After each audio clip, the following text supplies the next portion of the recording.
네,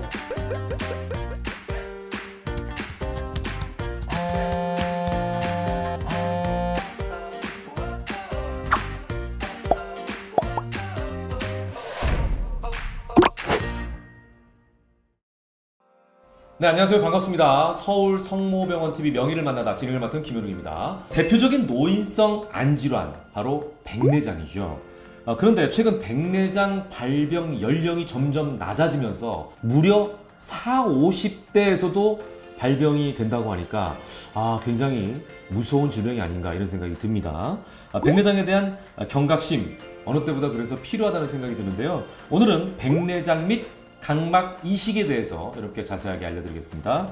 서울 성모병원 안과 정소향 교수 나오셨습니다. 어서 오십시오. 안녕하세요. 네, 눈 질환. 네. 안과에서는 소양이 깊으신 거죠? 네, 맞습니다. 예. 한번 이게 좀 분위기를 풀 겸 네. 농담을 시작했는데, 자, 백내장은 왜 생길까요? 그리고 증상은 뭡니까? 보통 질환이 유전적인 요인이 항상 있을 수 있는데요. 네네. 대개 이제 백내장은 노화에서 생기는 후천성 백내장이 대부분입니다. 그래서 나이가 들면서 생기는 노인성 백내장이 매우 흔한 질환입니다. 근데 이제 아까 사회자께서 말씀하신 것처럼 네. 최근 젊은 백내장 환자들이 굉장히 늘어나고 있는데요. 깜짝 놀랐어요. 40, 그러시죠. 50대면 완전 젊은 나이인데. 네, 제가 맞습니다. 속하거든요. 생기실 수 있습니다. 짓궂으시다. 네. 예. 근데 나이가 젊음에도 불구하고 백내장이 생기는 이유는 네. 이제 선천적인 게 발생이 돼서 이제 발견되는 경우가 있고요. 네. 또는 이제 다치셨을 경우, 그다음에 전신 질환 또는 눈에 잦은 염증을 앓았을 때 생길 수가 있습니다. 그렇군요. 네. 예. 증상은요? 증상은 일단은 지속적으로 굉장히 흐려 보이거나 뿌옇게 보이는 게 가장 흔한 증상이고요. 네. 또 이제 빛이 퍼져 보이거나 눈부심 증상이 나타날 수도 있고 또 갑자기 사물이 여러 개로 겹쳐 보이는 증상 등이 나타날 수 있습니다. 다양한 증상이 나타나는군요. 네, 저희가 맞습니다. 백내장이라서 그냥 하얗게 보이나 보다 이런 생각만 했는데 그게 아니네요. 하얗게 보이는 거는 이제 아주 심한 경우에 환자들이 봤을 때 그러는 거고요. 네. 실제 그렇게 돼서 오시는 경우는 요즘에 굉장히 드뭅니다. 자, 그렇다면 이제 중요한 거 바로 백내장 치료법입니다. 네. 유일한 치료법이 수술이라는 말도 있던데 이게 사실인 건지. 왜 우리 수술 그러면 그냥 무턱대고 무섭거든요. 백내장 초기에는 약물로 진행을 늦출 수 있는데요. 일단 효과가 명확히 밝혀져 있지 않기 때문에 안타깝게도 이제 최고의 치료법은 수술이라고 볼 수 있겠습니다. 예. 그래서 증상이 심해져서 일상생활에 불편을 겪게 되면 수술을 시행해야 됩니다. 근데 최근에 이제 수술 기술이 많이 발달해서요. 네네. 백내장이 진행하더라도 수술 결과가 좋기 때문에 수술 시기를 환자분들이 많이 물어보시는데 환자분이 불편한 시기에 수술을 시행하시면 됩니다. 수술 방법은 굉장히 작은 절개창으로 이제 백내장이 발생한 수정체를 흡입해서 제거를 하고요. 수정체가 있던 자리에 새롭게 인공 수정체를 삽입하는 것입니다. 근데 인공 수정체를 넣지 않는다고 오해하시는 분이 많은데 실제 이제 모든 환자는 인공 수정체를 삽입해야 잘 보실 수가 있습니다. 반드시 넣어야 되는군요. 반드시 넣어야 됩니다. 오. 네. 최근에 진짜 저희 장모님, 네. 장인어른 이 두 분이 네. 눈이 좀 안 좋으셨는데 네. 장인어른께서는 백내장 수술을 하셨어요. 근데 네. 안경을 끼시다가 안경을 벗으시더라고요. 네네. 그러니까 수정체를 넣으면 시력이 좀 좋아지나 봐요? 그러니까 수정체를 넣으면 환자가 원하는 시력을 저희가 만들 수가 있어요. 네. 백내장도 없애면서 네. 시력도 좋아지고 네. 좀 어떻게 보면 생활 자체가 편해지겠네요. 그렇죠. 일단 질환이 있는 분을 백내장 수술을 하면서 네네네. 그분이 이제 안경을 꼈던 분이라면 안경을 벗으실 수도 있고 또는 경우에 따라서는 돋보기를 착용하지 않고도 보실 수 있는 그런 방법도 있습니다. 그러네요. 네. 예.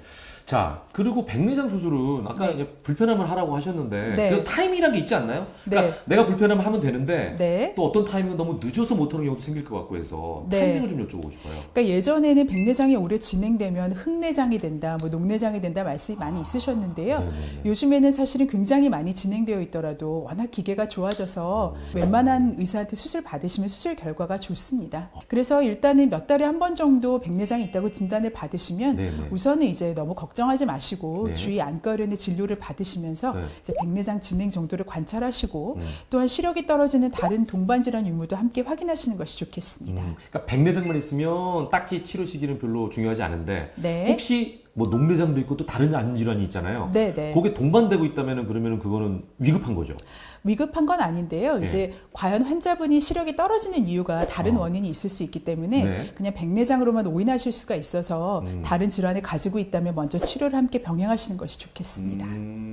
자, 백내장 수술 후에 흔히 발생하는 합병증 같은 것도 있습니까? 왜 뭔가 수술 잘못되면은 다른 병이 또 오기도 하잖아요. 근데 워낙 백내장 수술 자체가 술기가 많이 발달해서 최근에는 심각한 합병증이 발생하는 빈도는 굉장히 낮습니다. 수술 후에 모든 수술에 동반될 수 있는 뭐 일시적인 염증이나 예. 출혈 또 안압의 상승 같은 게 생길 수 있고요. 드물긴 하지만 망막이라는 곳에 합병증이 생기면 시력이 떨어져서 다른 2차 수술을 받으실 수도 있습니다. 아, 그 수술은 또 가능한 거예요? 네, 수술은 예. 가능합니다. 예. 그리고 이제 굉장히 많이 환자분들이 호소하시는 것이 눈앞에 날파리로 보이는 비문증. 아, 그냥 날파리 이렇게 날아가는 거 네, 같아요. 맞습니다. 네. 그게 사실은 굉장히 많은 환자한테 발생을 하고요. 네네. 저절로 없어지지는 않지만 시간이 조금 지나면 덜 보입니다. 그리고 또 이제 고통받는 것 중에 하나가 수술 후 몇 달 동안 안구건조증이 생기시는 분들이 있어요. 네, 네, 그래서 눈이 이제 뻑뻑하거나 그러시면은 네. 약을 계속해서 점안하는 경우가 굉장히 많습니다. 예, 예. 네.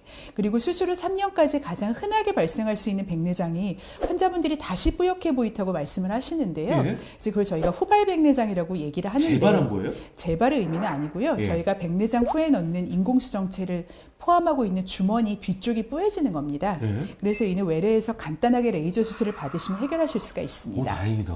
그리고 이제 최근에 노안을 교정하는 다초점 인공수정체를 넣으시는 분들이 굉장히 많습니다. 네네. 다초점 인공수정체를 넣게 되면 이제 돋보기를 안 써도 되는 장점이 있긴 하시는데요.